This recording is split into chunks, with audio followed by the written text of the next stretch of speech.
本日はお忙しい中、お集まりいただきましてありがとうございます。私、東京カレッジの責任者を務めております、羽田と申します。今日はどうぞよろしくお願いいたします。シンポジウムの開催にあたりまして、少し、ちょっとだけこの説明をさせていただきたいと思います。ちょっとご挨拶というよりは説明になると思いますので、If you need some device, please put your device on. I will speak in Japanese first. 多くの方が、この中の聴衆の多くの方々がグローバルヒストリーという、言葉はお聞きになったことがあるんじゃないかと思います。しかしそれが一体具体的にどんなものなのかとか、あるいはどうして必要なのかとか、さらには一体何を目指しているのかといったようなことは必ずしも、詳しくご存じないかもしれないというふうに思っております。で、実際のところはですね、このグローバルヒストリーの研究というのは、これから後でありますように、この東京カレッジの掲げております大きなテーマであります2050年の地球と人類社会というこのテーマに非常に深い関係を持っておりまして、そのことを少しでもご理解いただきたいと考えて、今回2回のシンポジウム、今日とそれから水曜日にございますけれども、2回のシンポジウムを企画させていただきました。で、この2回のイベントの意味について、ここで少し時間をいただきまして、ご説明をさせていただきたいと思います。2つ大きな意味があると思っています。で、1つはですね、7月にこのやはり同じ東京カレッジの主催で、開催いたしました、世界とは何か、哲学、歴史、文学、宗教を、あるいは宗教から考え直すというタイトルのシンポジウムの続編としての性格であります。7月のシンポジウムでは世界哲学とか世界史とかあるいは世界文学世界宗教といったように研究のそのディシプリンの前に世界という言葉をつけて、研究なさっている先生方に集まっていただきましてそういう研究の方法ですとかあるいはその現代的意味について、日本語を使って研究している方々の間でディスカッションをいたしました。で、分野を超えたその宗教と歴史とかあるいはその哲学と文学とか分野を超えたような議論をできるだけしようと努力したわけであります。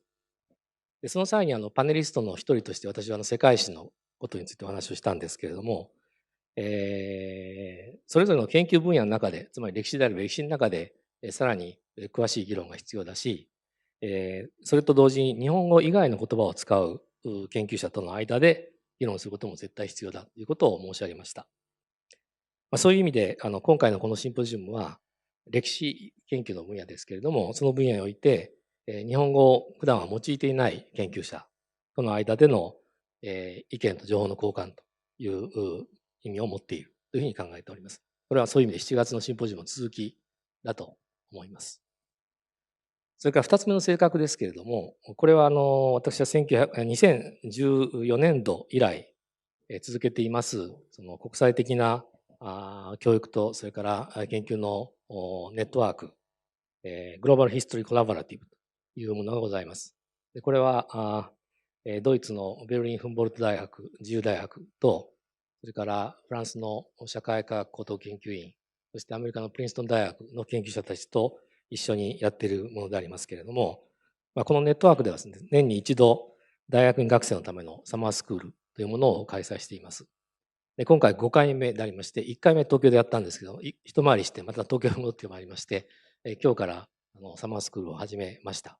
で、今朝もうすでにそのサマースクールをやったところなんですけれども、ここにたくさんその前の方に座っているのはその、サマースクールに参加している学生たちとそれから先生方であります。で、このサマースクールではですね、13人大学の学生がおりますけれども、その学生たちの博士論文の計画について集中的にディスカッションするということでありまして、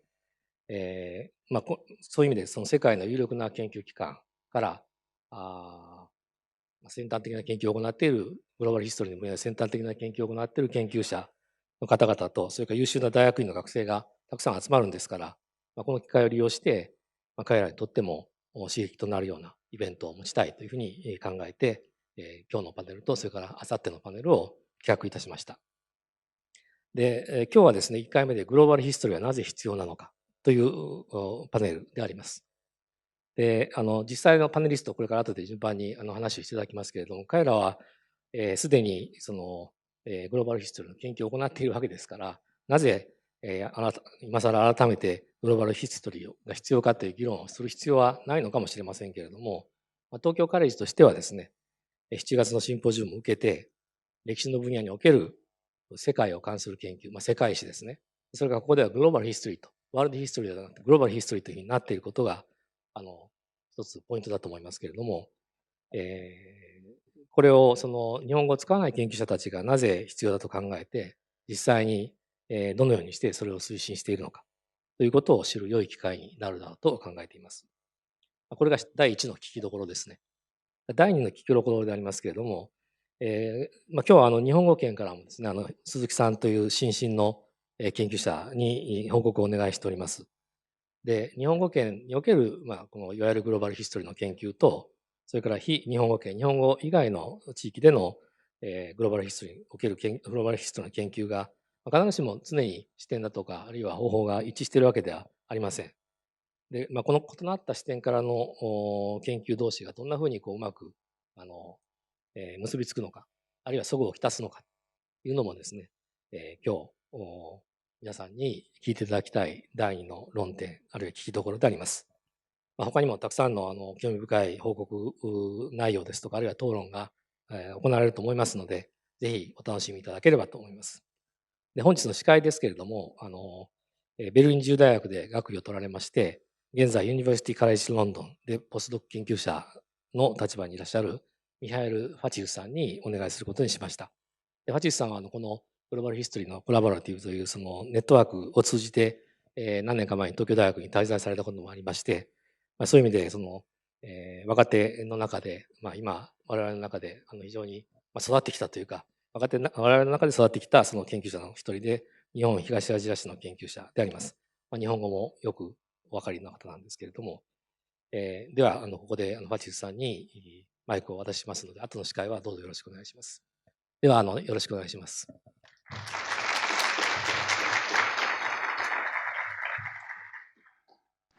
So welcome from my side as well. I already received a very warm introduction, and I leave the Japanese to the experts and professionals on the right side, so I'll keep this in English. And so the format will be that we have 4 presentations of 50 minutes each from our distinguished panelists, and then a short break where you will have time to write down your questions and comments you might have. And then in the second part, we'll have an open discussion about all kinds of issues that pop up during the presentations. And so I think I'd really like to start immediately by inviting our first speaker, Sebastian Conrad, and I'll introduce you from the side. So Professor Conrad is a professor for global history at the History Department at Free University Berlin, and he's held different positions at the European University Institute in Florence, was a visiting professor at the École des Hautes Études des Sciences Sociales in Paris, at the University of California in Santa Barbara, and he recently had the Theodor Heuss Chair at the New School in New York. His research interests have been German and Western European history, as well as Japanese history and the comparison between the two.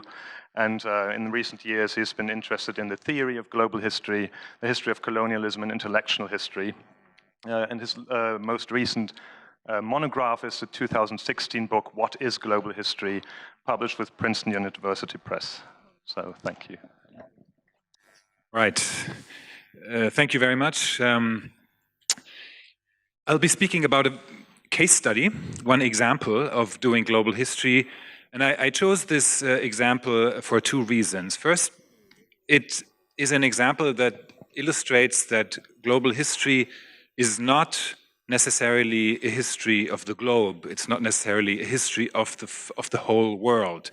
But it's primarily, and for most of us, a perspective, a way of looking at the past that helps us understand the past differently and maybe better. And the second reason to choose this particular example is that there is sometimes the idea that global history is spells the end of national histories. And that is clearly not the case. It was in the 1990s. There were many scholars who believed that now in the age of, after the Cold War, in the age of globalization, nation states will no longer be important. And historians too believed that national history would vanish. My case study today will be used to argue that we need a global perspective to understand national histories better and not to abolish them entirely. And the example I've chosen is the example of Imperial Germany. Now, nationalism in Germany is a phenomenon that we see also today, very unfortunately, and there are many good global perspectives needed to understand nationalism in Germany in the present. But also, if we look back in history, there are moments where nationalism changed dramatically. And what I'll be looking at is the dramatic shift in German nationalism in the 1890s, at the end of the 19th century. That is a shift that's usually read as part of the prehistory of National Socialism. It's part of the genealogy of the Hitler regime. And the question is, how can we explain this shift, the radicalization and the sort of the right-wing turn of German nationalism in the 1890s? Now, how can we explain it? How have historians so far explained this? There are literally libraries of books about German nationalism. And they've usually made three kinds of arguments. The first argument is that in the 1890s, German nationalism shifted its base. It moved from being an ideology to it created a mass participation. It was based on mass associations, groups, societies that counted millions of followers. So it turned into a mass phenomenon. The second argument is it shifted ideological sides. While nationalism in the German case had been sort of a liberal enterprise for a long time, in the 1890s it turned conservative.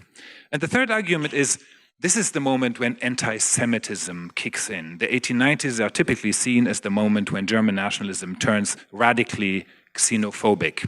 Now, all of these three changes have been analyzed by historians, as I call it, internally. They've been understood as something that happens, that unfolds within Germany, and the causes of these shifts to the right, to anti-Semitism, were internal to Germany. But this kind of analysis essentially takes Germany out of the world in which it operated, as if Germany developed in isolation from all other countries.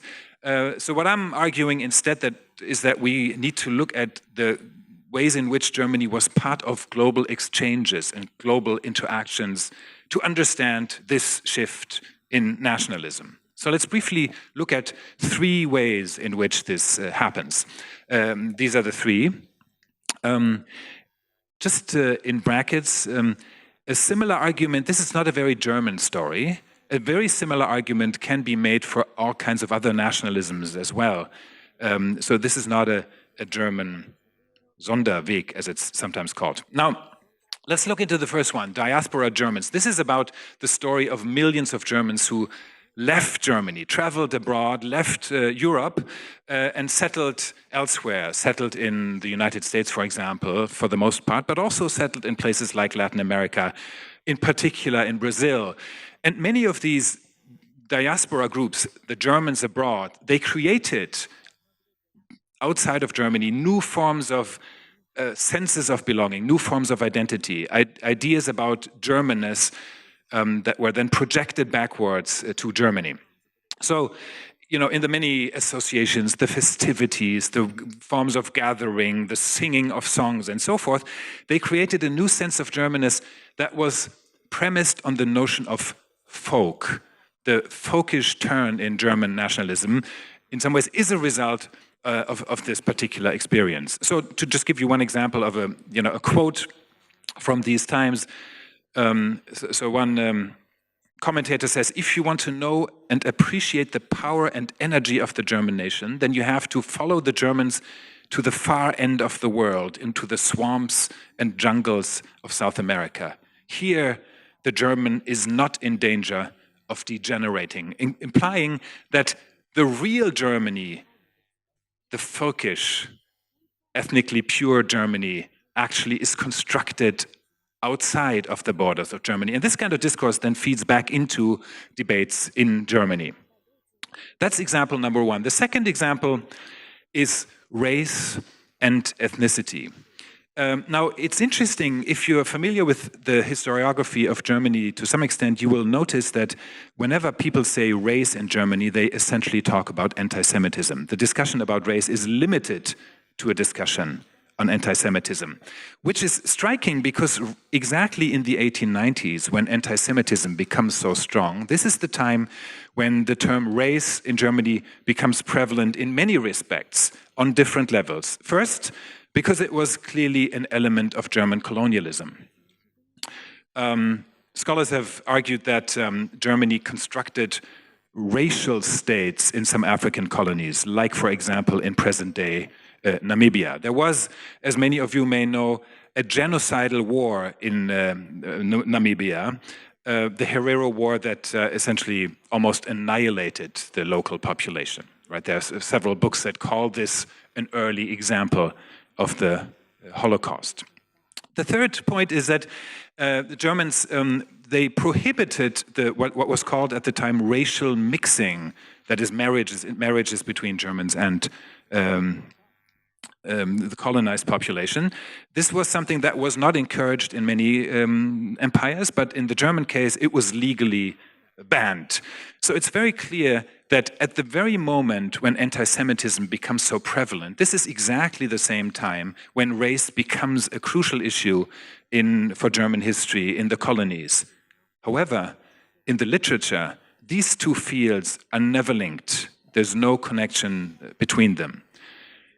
A third field is what could be called the way in which Polish laborers or Polish migrants into Germany were seen and depicted and described in terms of race. So in the 1890s, early 20th century, every year there were thousands of Polish migrants who helped to work the fields in Prussia. And they, again, were treated as, in the public discourse, as a different kind of race.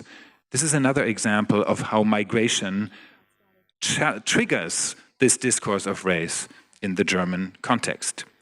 The last example here are debates about potentially hiring Chinese workers. There were not many Chinese workers in the Prussian countryside, but Germans hired Chinese laborers on ships or also in the German colonies. And it's very interesting to see how these Chinese laborers and workers are talked about, because they are linked to other other groups in German society. So, for example, if you look at the radical press, here we read that the economic skills of the Chinese turned them into by far more dangerous people than the Jews. So immediately you see a link to a specific German situation. Between these two tribes, the author goes on, the Germans would run the risk of being crushed completely. And the author then emphasizes what he calls the welcome parallels between exclusion laws against the Chinese in North America, or for example also in Australia, and the need for a law banning the immigration of Jews. So what we see here is that even though not many Chinese actually arrived in Germany, the effect was that the discourse on race provided a language in which to, quote-unquote, legitimately also call for the exclusion of Jews. So these tropes, the immigration of Poles, the presence of Jews, the mobility of Chinese, they were all linked. And as it seemed perfectly legitimate for the United States, for Australia to ban the influx of Chinese, the Germans, at least the right-wing press, felt also legitimized in calling for a ban on Jews. Last example, borders and borders control. So far I've talked about discourse only, right? Ideas and tropes and rhetoric. But this this transnational mobility had effects that were much more physical and material. As you see, for example, here with these border stations that in the few years before World War I were erected at the eastern border of Prussia only to sort of control the mobility of Polish laborers. But probably more important even were legal changes. And the most important legal change here is the Citizenship Law of 1913. Let's take a minute or two to understand the shift that's operating here. So up until 1913, if you had German citizenship and then left the country, you would lose your citizenship after 10 years. So whoever went to the United States or went to the colonies lost her citizenship after 10 years. Now, with this increasing mobility that I was just talking about, this seemed to be a problem. How can Germany have a big empire and then all Germans lose their German citizenship? So that's why in 1913 the Citizenship Law was adapted, and from that moment on you would not lose citizenship if you went abroad. You kept it. That is a defect. That is an immediate and direct effect of the global mobility I'm talking about. So at the very core of the legal definition of Germanness sits transnational migration to Brazil, to Namibia, or elsewhere. It's interesting to see that that this had long-lasting effects when, after the end of the Cold War and the dissolution of the Soviet Union, many so-called ethnical Germans migrated back to Germany.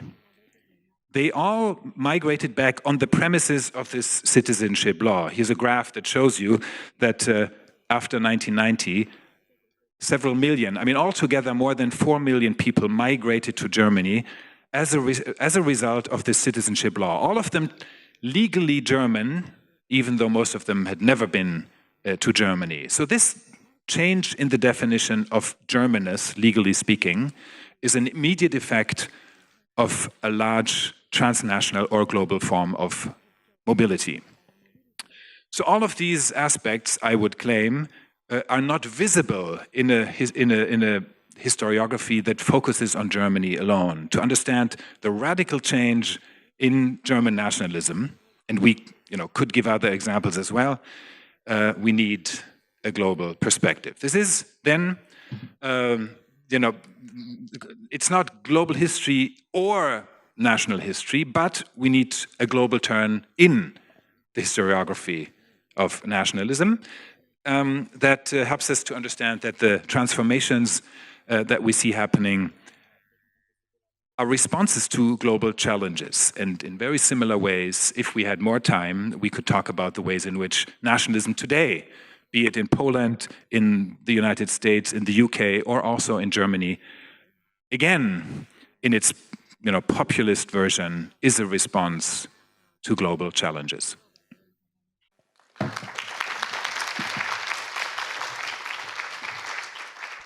Thank you very much, Professor Conrad, for these insights into the relationship between national and global history.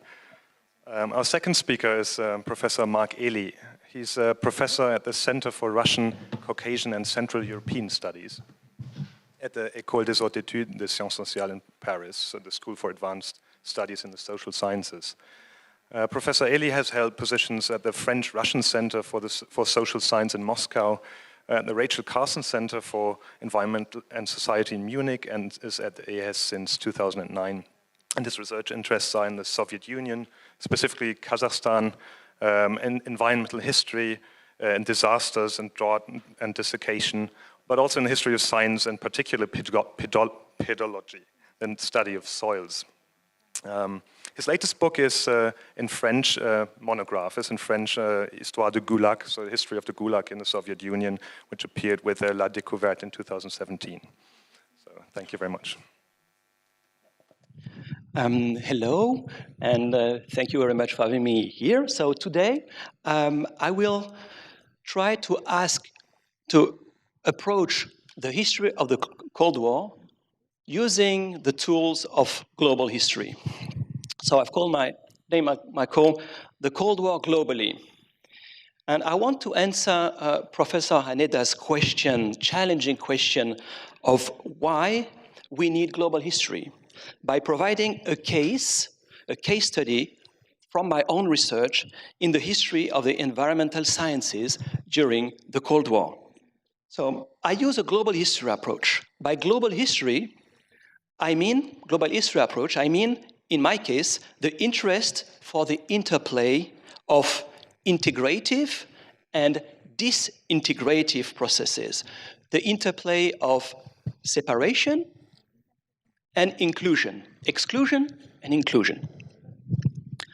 I contend that studying the Cold War globally means explaining how conflicting parties, East and West, both confronted each other and cooperated with one another. So what I mean by Cold War global or Cold War globally is not the same as the global Cold War. The famous Norwegian historian Odd Arne Westad has published an influential book in 2005 carrying this name, The Global Cold War. And by global, Westad means three coordinated things. So first, the Cold War was everywhere, in every country. And it impacted every aspect of life. Second, Cold War ideologies permeated public discourse in all countries. Everyone had to choose on which side he stands in the global ideological conflict between East and West. And third, worldwide interventions of the superpowers, the Soviet Union and the USA, mainly in colonies and former colonies, exported Cold War conflictuality to faraway societies. I agree with Westad, with his analysis. But what he's doing is not an effort in global history in the sense I give to this word today. Westad has recently published a new book 2 years ago, which he adequately called The Cold War, A World History. But today I am interested in the global, not as an object, the globe, or as a scale of analysis, the world scale. But I am interested in how historians can train their global look onto events. By this, I mean to look at the tension between inclusion and separation during the Cold War. So let's consider the Cold War as a context fostering both confrontation and cooperation.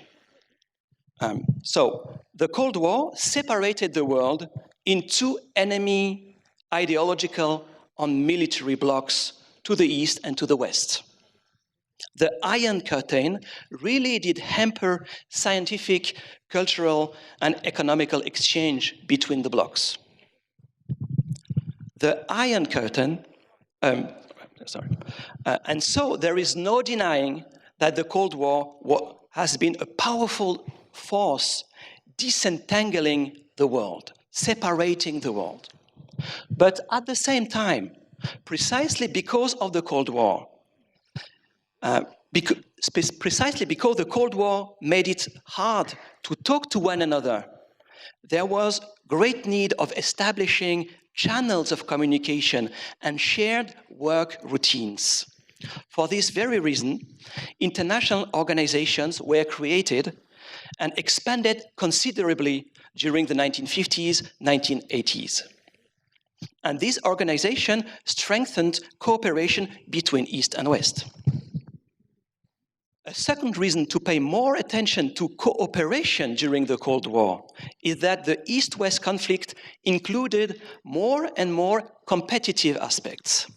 After the death of Stalin, of Joseph Stalin, Nikita Khrushchev started an all-out initiative to display and prove the strength of the USSR, not only in military terms, but in socio-economic achievements as well. The confrontation between East and West would be decided by the standard of living, the consumption level of the citizens. Khrushchev was well aware that the USSR lagged behind the United States in living standard.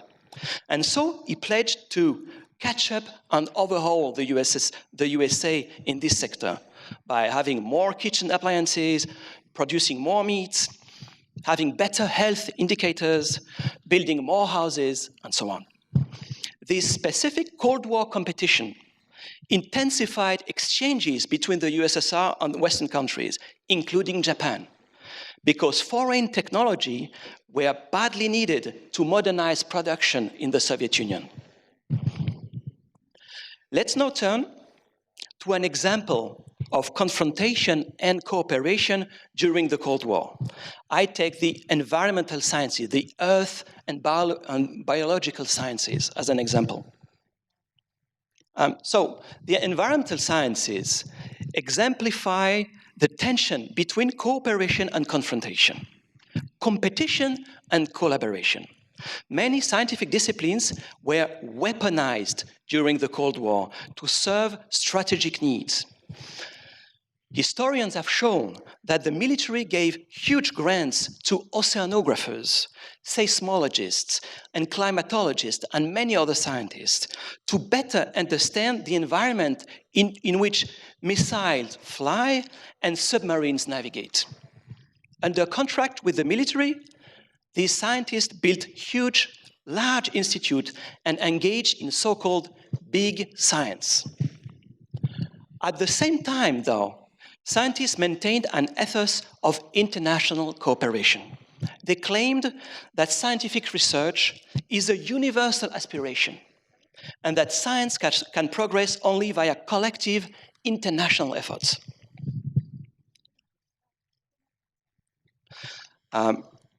After Stalin, the Soviets challenged the West in scientific development.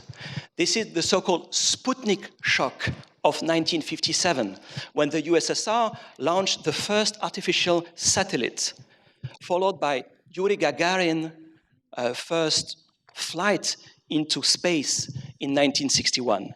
All of a sudden, the Soviet Union seemed ahead of the USA, not in butter production, but in the space conquest. Paradoxically, this competition fostered cooperation. Soviet scientists traveled abroad again from 1955 onward.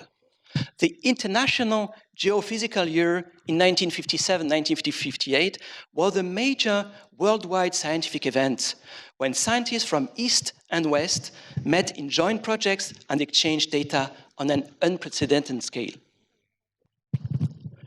Besides, the network of international agreements and international organizations around the earth, sciences, and around environmental problems grew denser in the Cold War years. UNESCO and FAO, the Food and Agriculture Organization of the UN, and the Organization for Education and Science, founded in 1945, the Scientific Committee on Problems of the Environment, SCOPE, 1969, the United Nations Environmental Programme, UNEP, 1972, the Intergovernmental Panel on Climate Change, IPCC, 1988, and countless other organizations. But overcoming Cold War tensions proved very difficult for scientists. Let's take a more precise example. To enlighten this point. I take the case of soil sciences, or pedology. US pedologists challenged the scientific world by building a new universal soil classification in the 1950s. They bypassed the International Society of Soil Sciences, which was the official, long-standing body coordinating cooperation between pedologists for the whole world. To devise this new system to classify soils and describe soils, the US-American pedologists built their own cooperation network, excluding Soviet pedologists. Moreover, they tried to impose this new soil taxonomy at the new common universal language of pedology, the new lingua franca, to the whole world, especially to newly decolonized countries and clients of the United States. The US project became public in 1960 during the World Congress of the ISSS, the World Society for Soil Sciences, in Madison, Wisconsin. The Soviet pedologists reacted with alarm and shock. They attacked the US project in the scientific press, but within the ISSS, they could do nothing. Actually, the society was lamed by Cold War tensions. It barely maintained its unity during the Cold War. So Cold War tensions between Soviets and Americans prevented the classic way of doing international scientific cooperation. A leading Soviet scientist, Viktor Kovda, found a way both of getting around the tensions within the ISSS and to oppose the US soil taxonomy. He tasked UNESCO and FAO, UN organization, with designing a truly international multilateral soil classification. And so a new soil classification was born in the 1960s and 1970s on an international basis. Okay, so now I will turn to my conclusion because I'm running out of time. So what I wanted to show here is that processes of getting closer and getting apart, of coming closer and coming apart, are not only timely, are not only in the chronology of crisis and détente, as we usually describe when we describe the Cold War, a succession of wars and crises, conflicts, and easing of tensions, so-called détente. Actually, confrontation and cooperation are intertwined at every step of historical development. Second, history of international relations in science and history of science diplomacy rarely takes into account different histories, different historiographies from different countries. It's pretty much usually national history, how the national projects itself onto the outside world. The exchange, the circulation is missed. What is important to me is how each side constructs itself by looking into the other. And for this project on soil classification, I use archives from the USA and archives from the Soviet Union, literature from both countries and European countries as well. Now, this is a history, to complicate the history of integration in science, of convergence in science. So this convergence, the convergence creating a universal, internationally accepted soil classification, this convergence was made possible during the Cold War via confrontations and cooperations intertwined, forcing pedologists, soil scientists, to find other ways of building agreements than recurring to the traditional science societies. Thank you very much. And our next speaker is Professor Sheldon Garon. He's the Nissan Professor in Japanese Studies at the History Department at Princeton University. And he's been there for quite some time. For a short term, he's been the researcher at Pomona College, but ever since then he's been at Princeton University, but with visiting fellowships in Oxford, Berlin, and Washington, among others. And his research interests are in modern Japanese history in comparative, transnational, and regional contexts, among others in labor history of Japan, in the history of consumption, and the current project on the home front in World War II, in Japan, Germany, and the UK. But his most recent monograph, I think, is the 2011 or 12 book, Beyond Our Means, Why America Spends While the World Saves, published by Princeton University Press. Thank you, Professor Garon. Okay, thank you very much. Nice to be here. So we've been talking about global history, which is a term that most historians who practice this sort of thing use. I myself prefer the term transnational history to refer to my own work, and I'll explain some of the differences. And so let's start with the question of what is transnational history. And for that, I actually refer to my friend and colleague, Sebastian Conrad, who just addressed you, because I think the very best and most intelligent book that's written about global history to date is by Professor Conrad, whom we have right here. So he can tell you a lot more about it when you read the book. But let me just say, what's the distinction between transnational and global history? And in most respects, there is no distinction.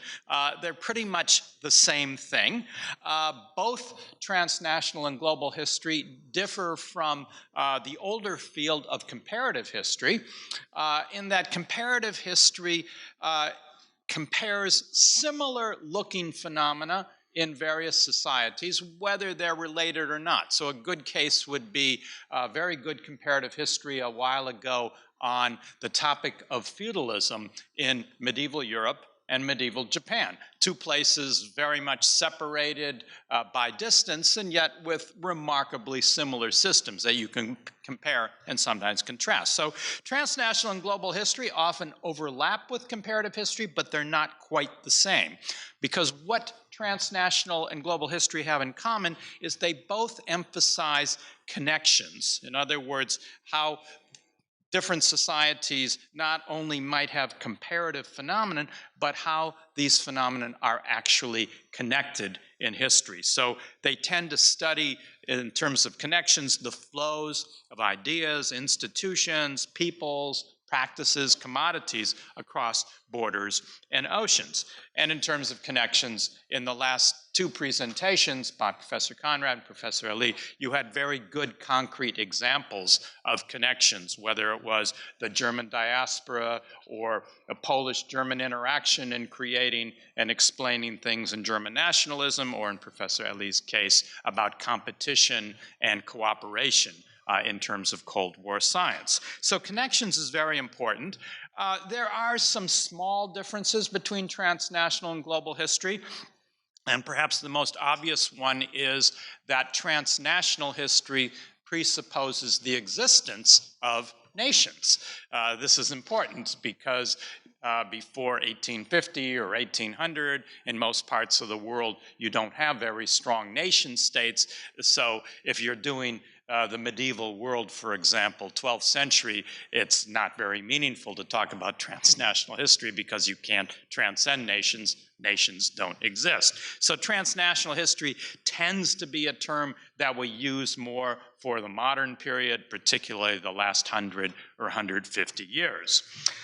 Now, the transnational history that has been done recently, in the United States it's very popular, in Europe it's a much older practice, so much of this transnational history has been very productive, but there's one minor problem from my perspective, and I should say that I'm a historian of modern Japan, and that is that much of the transnational history that has been written in terms of space tends to be limited to certain regions of the world, particularly Europe, Western Europe in particular, the United States, the North Atlantic world, and when the rest of the world is included in this fairly Eurocentric approach, it tends to be European empires and not other empires and not places that weren't empires. So it tends to be rather limited in terms of space, and one of the most glaring gaps in the new global and transnational history that's being written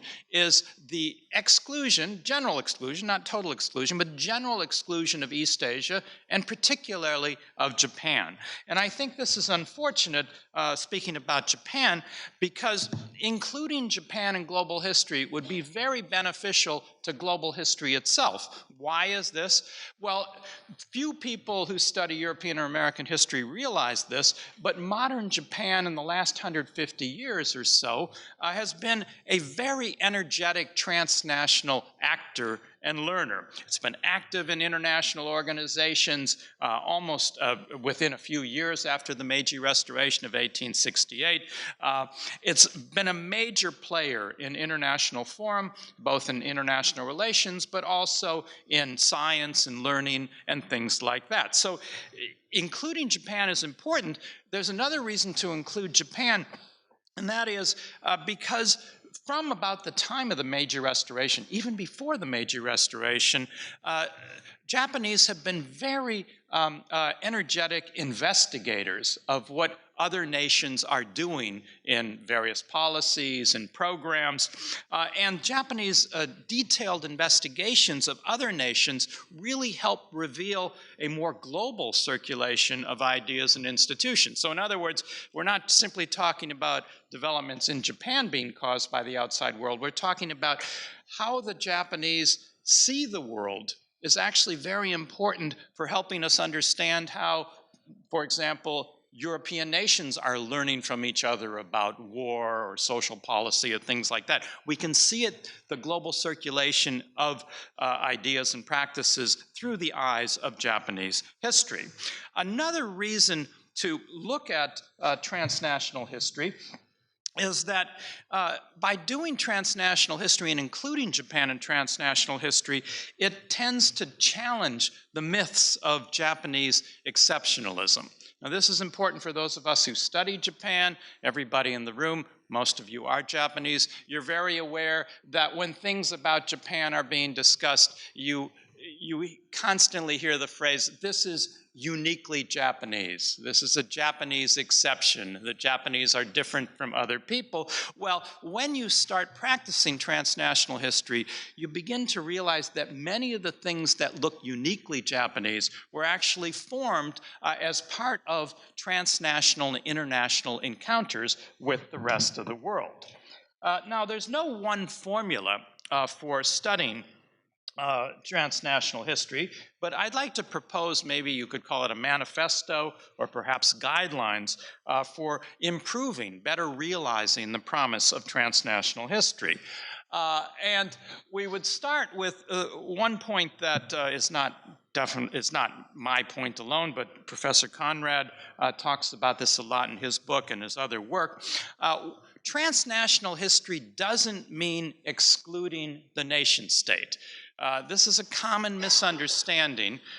Now, to be sure, you can do very interesting studies of transnational actors who are non-state actors. So you could look at, for example, there's a very good book on anarchists in Japan, Russia, and other places interacting in the late 19th century and early 20th century.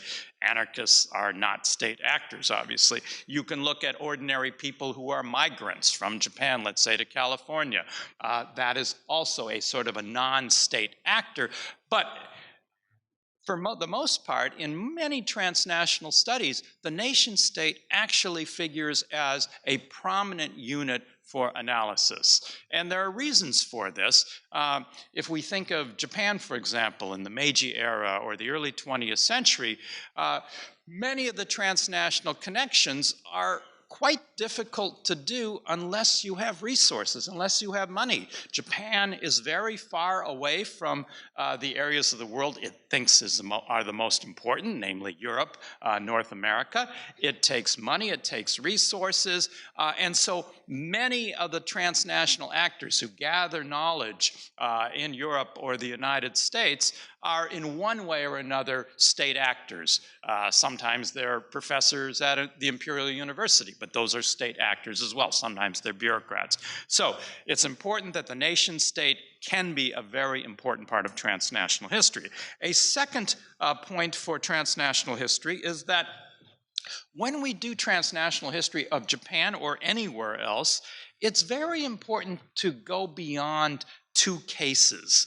Often in Japan, when Japanese think of the outside world, they think of what we call Nichibei Kankei, US-Japanese relations, and they focus on just this bilateral relationship. It's important to actually broaden the frame. Think of it as a camera that instead of simply focusing on the US and Japan, two countries, we zoom out and we see that Japan actually has interactions with many countries in Europe. Many small countries in Europe are often kind of laboratories for things that the Japanese are interested in, social policy or food policy. Also, as we'll discuss in a minute, innovations in Japan often influence the rest of Asia. So we need to broaden the frame, and we need to think of the connections as being multi-directional, not simply Japan copying what's happening in the so-called core of Europe and the United States. A final point for the manifesto is I'm just repeating what my colleague and friend Sebastian Conrad talked about in his book, What is History? He talked about the 3 C's of global history. And I think it's a very nice shorthand for things that we need to keep in mind. I think they're really the minimal requirements for doing global or transnational history. The first is connections, looking at these connections, being quite concrete about them, thinking about the agents of connections, what people, what groups are involved in the connections, thinking then about the comparisons, that it's not enough simply to look at the flows of knowledge around the world. We have to also think about what is happening on both sides of the flow. So we can't just talk about the Japanese receiving things from somewhere else. We have to talk about the areas they're receiving it from, because usually these places, Europe, Asia, the United States, they're also undergoing transformations at the time. And the last C is causality, which we could translate is, what difference does it make? Why is it important to do transnational global history? And I think we have to constantly ask ourselves the question, it's not enough to just talk about comparisons or connections. Does it help us understand, in this case, the national history of a country? Does it help us understand it in a better way if we start doing a more global or transnational look? Now, to give you a very brief case study on how transnational history has been used in my own work, I'm going to talk very briefly about a book I wrote that was referred to a few minutes ago, a book that came out in 2012, Beyond Our Means. If you can see the subtitle, it's Why America Spends While the World Saves. It's a history of saving money. Despite that subtitle with America in it, I originally was going to write the book exclusively about Japanese savings campaigns. Now, as all of you know, the Japanese historically were great savers. Thrift, diligence and thrift has been a very important part of modern Japanese culture. And I think most Japanese assume that their propensity to save a lot of money is something that's kind of part of the Japanese national character of Nihonjinron. But it's interesting that when you look around the world, you find there are many countries like Japan that also save a lot of money, and they all think, too, that it's uniquely their national characteristics. So this was from a recent exhibition last year in Berlin, the German Historical Museum.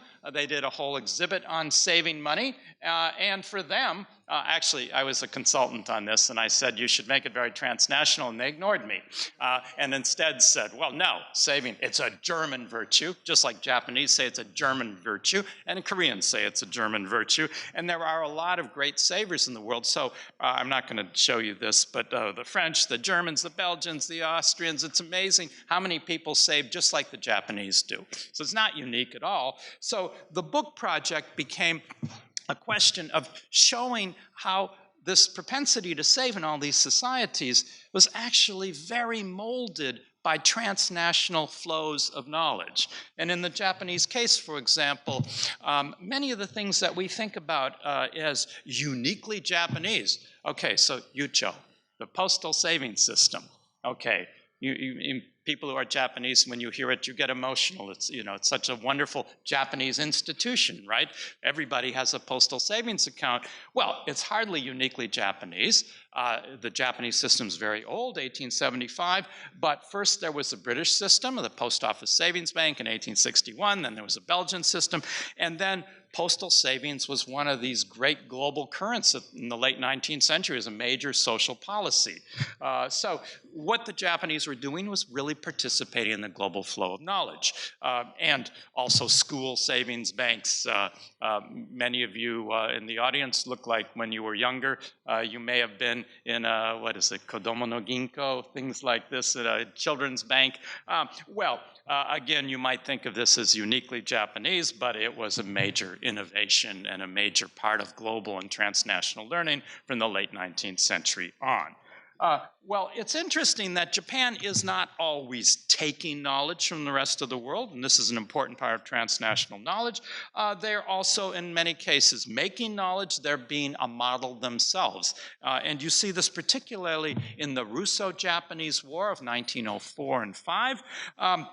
When the British in particular, but some other Western nations, became very interested in a Japanese model for mobilizing society for war, for improving health standards and things like this. The British were very keen to incorporate lessons from Japan. It was called national efficiency at the time.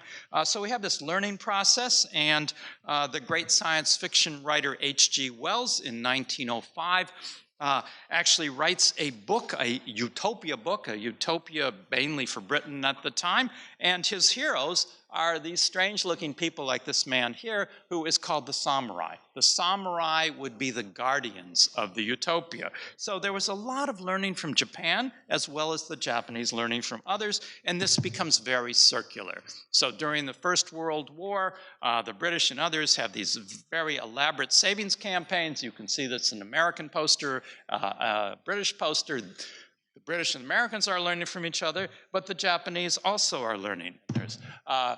So we have, by the 1920s, the Japanese are incorporating the sort of the new propaganda, the new media of the savings campaign in Europe and the United States, which features very prominently woman, the housewife, as a saver and consumer. And that was a new role in Japan, in many ways inspired by what Japanese investigators saw during the First World War and after. And this continues in the Second World War, so you have Japanese women very prominent in neighborhoods, accumulating and mobilizing saving, and also doing the same thing in Britain.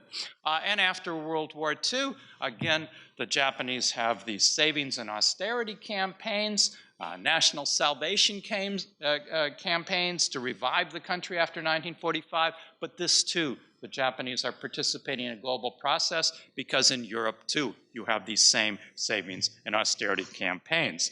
And it's very interesting in more recent years, from about the 1960s on, Japan becomes an explicit model for many rapidly developing economies in the rest of Asia. So you see Japanese industrial policy and Japanese savings campaigns as being very prominent in South Korea and in Singapore. And I want to close with this image on your right of Singaporean children lining up. Now this is where this really, I think, illustrates my point about the importance of transnational history. If you looked at that image and you thought of the long governing Prime Minister Lee Kuan Yew in Singapore, this would be an example of Asian values, of Confucianism, that Asians are very disciplined, they work hard, they're very thrifty, unlike the materialistic, lazy Westerners. So that's how you would read that picture normally. But then let's remember how we started. We started with images in the late 19th and early 20th century of Europeans, Americans, Australians, also lining up in that same orderly way, also being mobilized. And so one has to ask about that image in Singapore. Is it Asian values? Maybe it's British colonial values, since that's Australia and that's Singapore. Maybe it's Japanese values because of not only the wartime Japanese occupation, but of the post-war Japanese economic miracle. So I end on this note that what transnational history allows us to do, it sees national history and it sees developments in a much broader, and I think a much more interesting way than simply talking about things being part of national character. Thank you. Thank you very much, Professor Garon, for a case study of what Japan's role is in global history research. And now I'd like to ask our fourth and last speaker on this panel, Professor Suzuki Hideaki. And Professor Suzuki is based at the Department of Globalization and Humanity at the National Museum of Ethnology in Osaka. And before he came there, he's, among others, worked as a researcher at the Oriental Library, Toyo Bunko, and McGill University in Montreal, and Nagasaki University.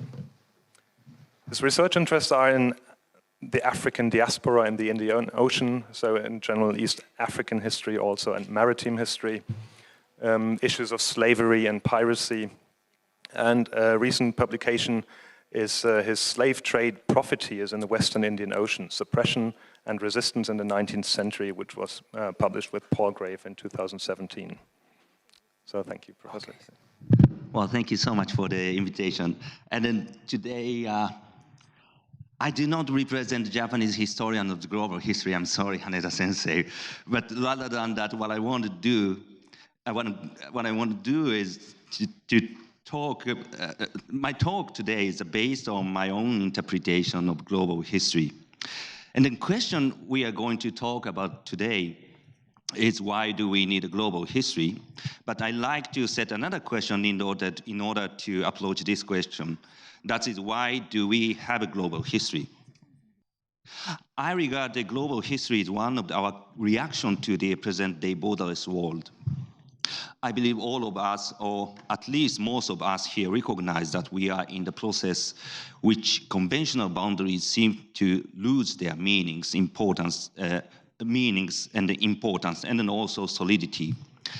And this is not notional, rather than that such recognition stems from practical experience in our daily life. For example, if we connect the internet now, we can get any news from all over the world. Sources vary from large media like BBC to some Twitter sent by some people in, for example, like a small village in Madagascar whom we never met. And then also, for example, like one of my colleagues went to China last week, but he bought his ticket just a day before. And then also in the next few months, a large amount of American corn arrived in Japan, which Japanese government bought with our tax. But that amount of corn was originally supposed to go to China. So I stopped raising any more example, but nowadays a flow of people, materials, and information move and spread around all over this globe and in enormous amount and with such a high speed. And we know our experiences are shared with even those who we have never met. It leads us to imagine globe as it is. I mean, the globe not disturbed by borders. And most probably, this is only imaginary existence, but we can imagine, so it's quite important, because then we can start to think about how we connect to the globe itself, how we connect ourselves to the globe itself. I say globe without border is imaginary product because simultaneously some border became active, like a Trump wall is one notable example, and then some racial and religious discrimination based on nationality, those do not stop, and then yelling of hate speech even become louder. Even in the Japanese context, the word hate speech is quite a new word, which became common in the last 5 or 6 years. So in such circumstances we are living now, and this I call the present-day borderless world. So borderless here doesn't indicate disappearance of border, but it means deconstruction of the border. So there's some border seem to disappear, and then other left, and the other new borders appear from occasion to occasion. In this circumstance, we are so much cautious of boundaries surrounding ourselves. And today, borders are no longer understood as something axiomatic or something physically established a priori. Rather, we notice the fragility of boundary in its nature. And that means borders are selective by each of us according to the context of the situation. And this, I think, reflects our sense of history. We can imagine the globe without a border stemming from our daily experience. This leads us to imagine global-wide history. So, for example, we wonder how our subject or topic connect to the rest of the world, or how we can locate this subject or topic in a global context.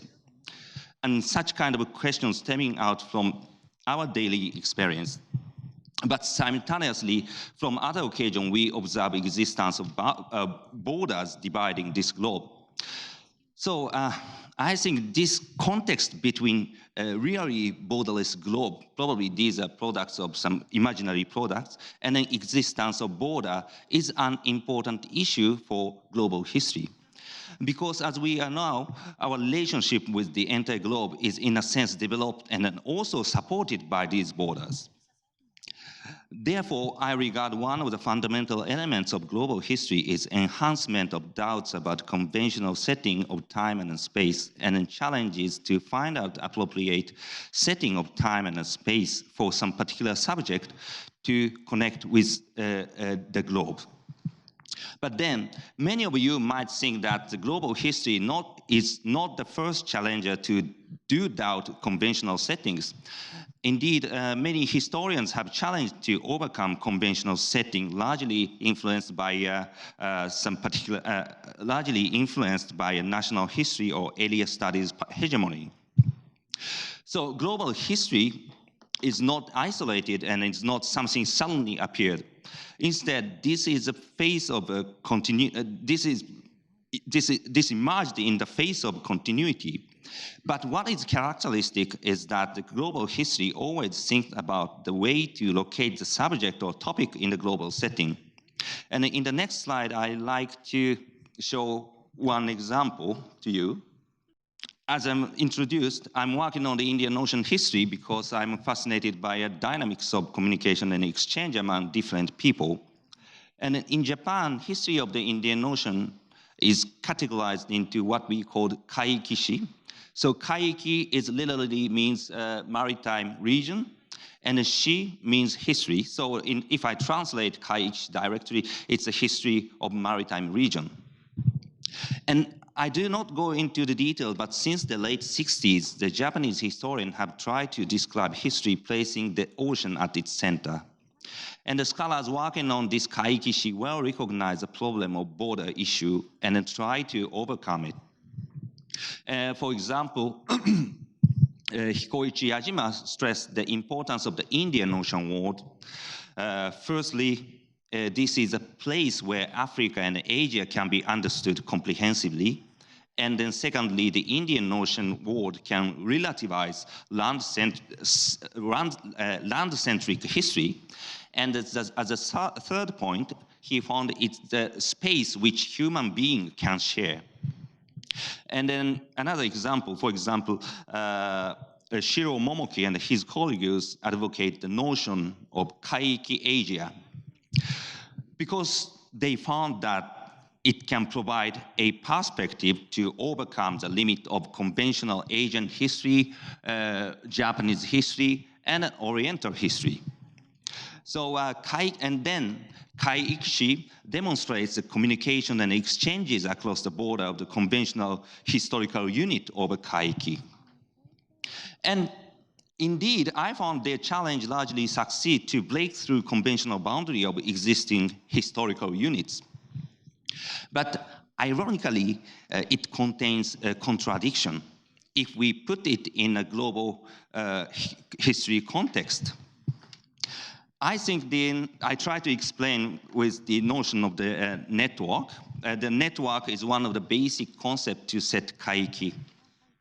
So basically, network, as you know, we have three fundamental elements of the network. One is node and a line and a flow. So usually in the Kaiki, when the people try to set Kaiki, so they put first the node as a port town as a node, and then they show, and then the line is kind of like a flow of the the line is like the shipping route or something. And then on that shipping route, I mean, these flows took place, such like a flow of the human beings or merchandise or information, whatever. And then with that model, we can understand, okay, Africa is connected to the India, and they're also connected to the Middle East. Then we can dissolve some kind of like a solidity of the boundary, existing boundary, such like a regional boundary as well as national boundary, for example. And then in that sense, yes, that is true. We can relativize land-centered perspective, and then also we can break through the solidity of the boundary of this in a regional framework. But at the same time, that kind of model of the Kaikishi seems to provide some ocean-centric perspective. And also, more and more we argue Kaikishi, the maritime region becomes solidified with some certain borders. In other words, while Kaiki breaks through existing boundaries, it draws border itself. I mean, the Kaiki certainly obtains some border surrounding themselves. This is a problem, I mean, for global historical perspective, because of this boundary, Kaiki is isolated, and then we are very difficult to connect that Kaiki with the rest of the world. So how we can solve this contradiction? I found this is the problem of interpretation. In this case, we need to go back to the network. Once again, we go back to the network, three basic elements of network, the node and the flow and line. And so far, Kaikishi's ocean-centric perspective is based on the question from which element we start to imagine the network. I assume we tend to start with the nodes. And then if we start with a node and then we connect these nodes with the flow or lines, obviously that Kaiki has a certain limit and certain boundaries. And then so Kaiki could not extend beyond the port. But if we start to think about flow, the things would be different. It's obvious that the flows did not limit at port. Yes, for example, like ships principally do not go beyond the port unless you carry the boat to the inland. But that is not realistic. But the important thing is that ships are rather containers of flow. And then these flows on a container, in these containers, such as merchandise, information, and people, move beyond the port. And then, of course, these flows pass through the ports, and then we can see the concentration of the flows. Then we can set the node. So I found this interpretation of network is far better to embrace the dynamics of exchanges and the communication. And then this case study tells us that this is us to set boundaries in some cases, and also it is us to break through the boundaries. And then for the deconstruction, and then for such kind of things, we need to reconsider notions such like a network, and then we can enable to have some kind of view, not divided into the boundaries. So I just go to the conclusion. So first of all, now I go to the why do we need a global history? That would be a tentative answer though. So first of all, global history is a part of challenges how we can connect ourselves to the globe. And so the global history always struggle to place the subject or topic in the global context. And then in this context, boundary have a significant meaning as it may disturb the connection, but also it supports the connection. And now we know the borders are the creation which is fragile in nature, and the borders are also selective.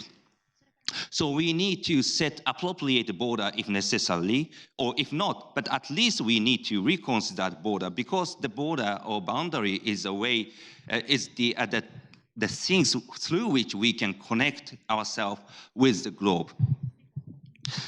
So the necessity of global history is coming from the fact that it provides an opportunity to connect our senses stemming from our daily experience in this present-day borderless world with the past. And then such global history can belong to each of us and enable us to, and then also it contains diversity, because our connection to the globe is different to each other, and these connections are highly changeable, as well as present-day borderless world is also highly changeable. So thinking and then talking about global history is a continuous process to locate ourselves in a globe temporally and then spatially. Thank you.